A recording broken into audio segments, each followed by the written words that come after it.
Ngap, dito tayo kay Dr. Lobo. Grabe, napang Boy Scout oh. Kwarto ni Darlene to. Ah, kwarto to ni Darlene. Uy. Dito yung mga damit ng bago namin bili. Ah, kay Darlene? Saan? Dami. Ay, grabe. Bagong bili namin mga damit. Ang dami. 15,000 yan. Kay Darlene? Anong doon? Anong balita kay Darlene? Ayaw na, nasulsulan eh. Bakit? Eh, mali-mali desisyon. Ayaw niyang... Kasi sa totoo lang, nilibre ko yung lulubong niya ng pagkain kasi bantayin yung bahay. Nilibre ko pagkain. Tapos nung iniwan ko si Darlene doon, simple, isagot ko lahat pagkain nilang dalawa kasi lulubong na niya bantay. Pala, ang gusto mangyari nung nila, si lulubong daw magpaaral, sabi ko, lang ang pagpabiling damit. Oo nga. Bakit yung lolo magpaaral? Siya daw magpaaral. Wala nga pambiling gamit, wala nga kakayahan para sa sarili niya. Tapos, yabangan pa ako. Ginawa ko, tinigil ko lahat. Eh, binayaran ko lahat yung tindahan, in-stop ko lahat. Magugutom na sila. Kasi akala nila kasi, kaya nila doon lang siya mag-aral kasi ang gusto niya mangyari, sustentuhan ko yung pagtambay niya doon.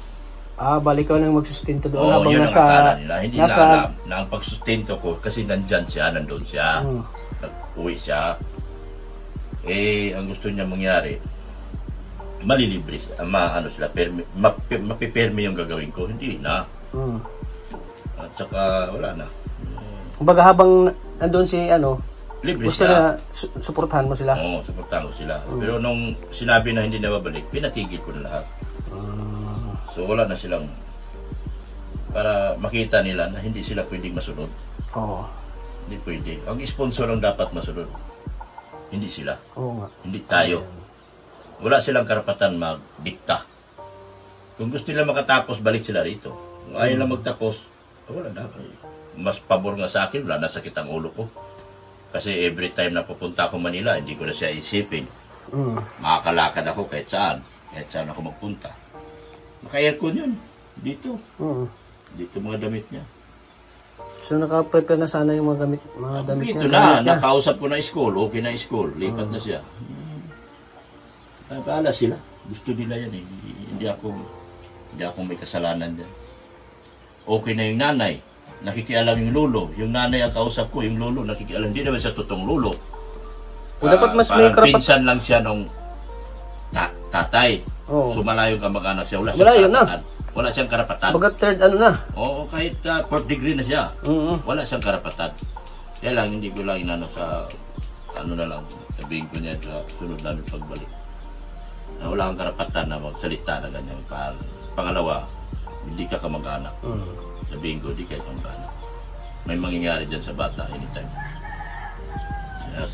Sabi ko, maglinis ng bahay. Kaya ako binabayaran yung tindahan dahil maglinis ng bahay. Di ba tingnan ko, kalat-kalat yung bahay. Bagsak lahat yung mga pinto. Eh, sabi ko, hindi naglilinis. Nag-aantay lang. Pero ilang days lang, 2 days lang may git. Nakautang sa tindahan ng 800. Paano nila kinain yun? 800 pesos. Oh. Ikaw, sa 3 araw, makaubos ka ng 800? Ay, hindi maubos. Hindi maubos yun. Kung ako, ano pa yun? 1 week yun. 1 week. 1 week. Lalo kasama mo, bata lang. At saka yung kinakain nyo, bigas lang at saka ulam. Kung bigas at ulam lang, okay lang. Kasama pa yung pati panigarilyo, nandoon. Kasama pa? Oo, nandoon, nakalista. Pati, sabi ko, sino nagarilyo? yung lolo na hindi man siya kamag-anak. Dapat ang mas may karapatan dyan yung mama talaga. Yung lula, okay na, pinadala na, yung nanay, pinadala na. Siya ang parang nagduda ko nga siya ang nagpigil-pigil kasi mawala nga ang pagkain niya. Yun. Kaya gusto niya, pandon lang yung bata. Eh, inutos-utusan niya pa pagdating doon. Siya? Oo. Pinagluluto niya para siyang Kaya nawala na akong gana.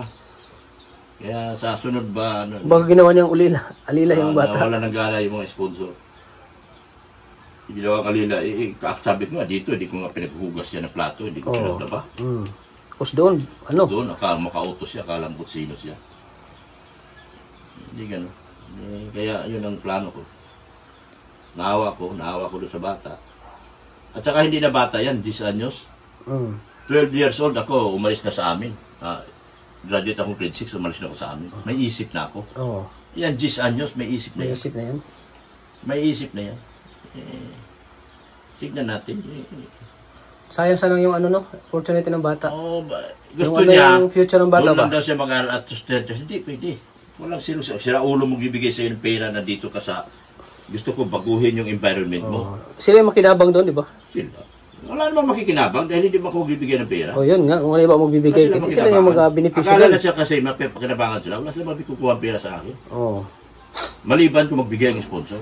Pero wala pong magbigay sponsor dahil ayaw ng sponsor. Ang gusto ng sponsor, magbuhos sila ng tulong dito sa bahay na ito. Kasi alam na yung sponsor na kung anong mangyari sa pera. Alam nila na kung anong ginagawa. Kasi bata yan ay, pwede nilang ano yung bata. Pwede Tutuin, ganun. Kaya gusto ng sponsor, bubuhos sila ng tulong pag dito. Kaya lang ang sponsor nagalit na. Magsisi sila. Hindi na ako magsisisi doon. Yun lang ang maano ko. Sasayang lang yung tulong ano. Sayang. Kasi hindi man namin siya inaangkin. Ang amin doon, kuhanin namin siya, pag-aralin, pagtapusin ng kolehiyo. Pag nagtapos siya sa kolehiyo, pwede na siyang umalis sa amin. Yun. Hindi kami nanghingi ng kapalit. Hindi kami nanghingi ng kung ano man ang tulong para sa kanya. Hindi kami nanghingi ng gano'n. Ang hangad nyo lang na ano. Ang hangad lang ng mga future sponsor. niya, kinabukasan niya. Kinabukasan Secure. niya lang. Kinabukasan. Kinabukasan ng bata. Hindi nila ako pwedeng diktahan. Kahit sino sa kanila wala pwedeng magdikta sa akin. Dahil wala naman kong pera. Ang may pera, yung may sponsor. Oo nga. Wala naman akong pera. Tama yan. Sponsor ang may pera. Tayo, ano lang tayo, nandito lang tayo dahil mag-charity at tumulong. Yun ang pangako natin. Hindi yung pera. Wala kami ibigay pera sa kanila.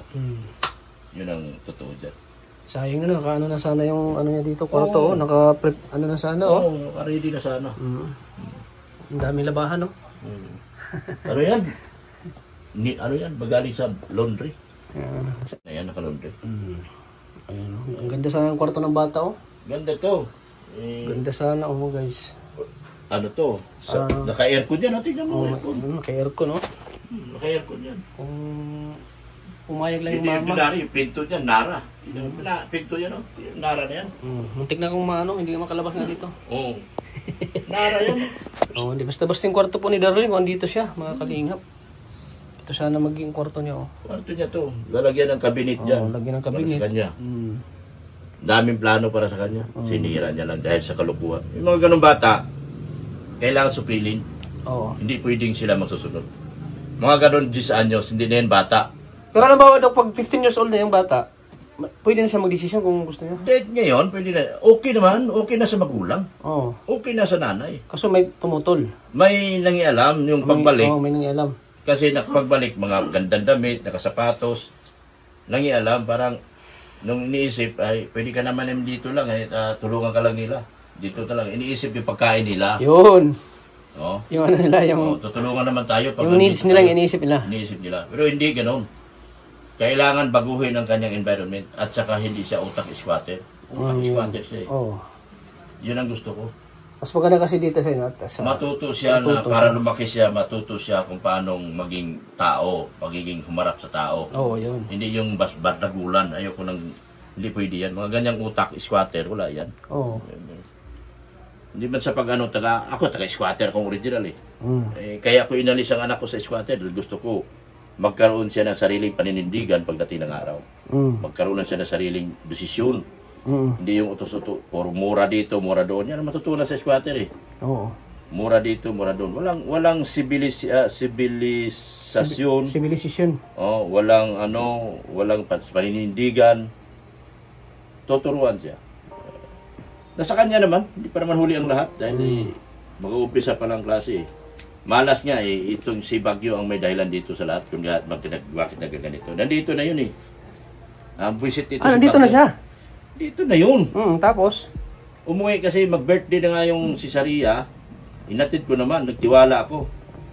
Dapat tinanong ko muna si Marian kung ano. Kasi wala naman pala doon, hindi ko na dinala. Gusto niya, nung nakauwi na, ayaw na, maglilinis na siya, dami ng katwiran. Sabi ko, squatter to. Hindi ako sana naninira, taga-squatter akong tunay. Iba yung yung squatter. Hindi ko sa sinisira ng squatter, taga-squatter ako, pinakamalaking squatter ko sa Manila eh. Paranaque. Kaya lang, yung environment gusto kong baguhin. Yung matuto siya rumispito, matuto siya magipagkapwa-tao, matuto siya ng buhay-buhay, matuto siya maghugas ng plato, matuto siya maglaba, matuto siya maglinis.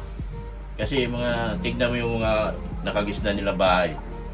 Ihiga, kung anong ayos ng kama, yun din ang tutulugan. Tapos di marunong magligpit.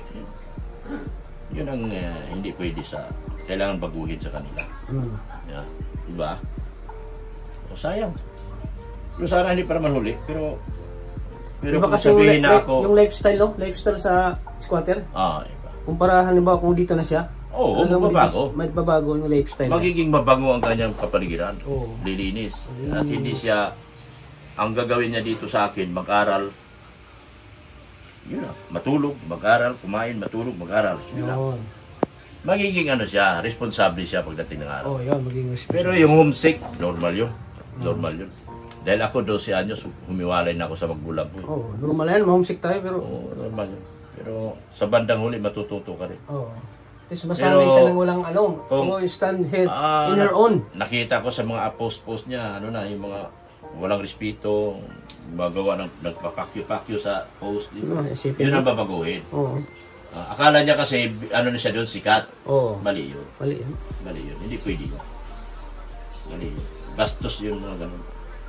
Sa akin, matututo talaga siya. Pero yung aawayin siya, hindi. Por pagmamahal ang makukuha niya sa amin. Dahil, unang-una, isa lang anak ko. Pangalawa, swerte niya dahil magiging anak ang turing sa kanya para maayos ang buhay niya. Pero yun sabihin niya, siya masusunod, hindi pwede yan. Kahit si Ate Marisa, nag-usap na kami. Sana makatulong sila si Marisa, mapanood nila ito, makumbinsin nila pabalikin. Pilitin talaga nila. Pilitin nila. Para kung gusto nila magkaroon ng kinabukasan. Pero yung diktahan nila ako na doon lang at ako magsustento, hindi ako baliw. Yung doon lang sa Bantagbak, tapos ako magsustento, hindi ako baliw. Hindi pwede. Walang matutunan doon. Puro kabulastugan matutunan yan sa Bantagbak lang. Squatter. Tsaka siguro masaya lang yung binibigay mong tulong. Sayang lang, walang matutunan. Walang matutunan. Puro kabulastugan lang malalaman. Dito tuturuan natin siya ng magkikipagkapwa-tao. Tsaka baguhin talaga ang environment na kinagisnan niya. Yung lula niya, hindi nga dapayag yun na iwanan doon eh. Tanging yung taong nagpanggap na lolo na hindi naman lolo totoo. Susuplahin ko yun sa sunod pag Huwag ka magpanggap na kasi malayo ka ng kamag-anak. Kahit saan tayo makarating. Kasi ang kausap ko nanay, ikaw nakikialam ka, may problema ka dito. Yun lang. Sige. Salamat. Thank you. Ready ka na? Andyan na. Ready na tayo. Ready na. Guys, kain muna kami guys. Sila kaya ba kakain? Sipag talaga yung Jimima. Jimima. Ay, sige. Ayan po guys. Samping kita. Malapit na matapos ba yung tensi, no? Kain tayo, guys.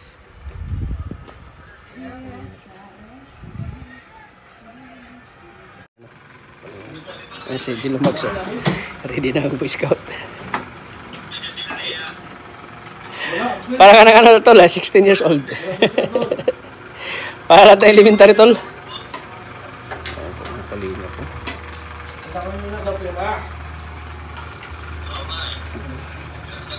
Kami po ay Boy Scout ngayon.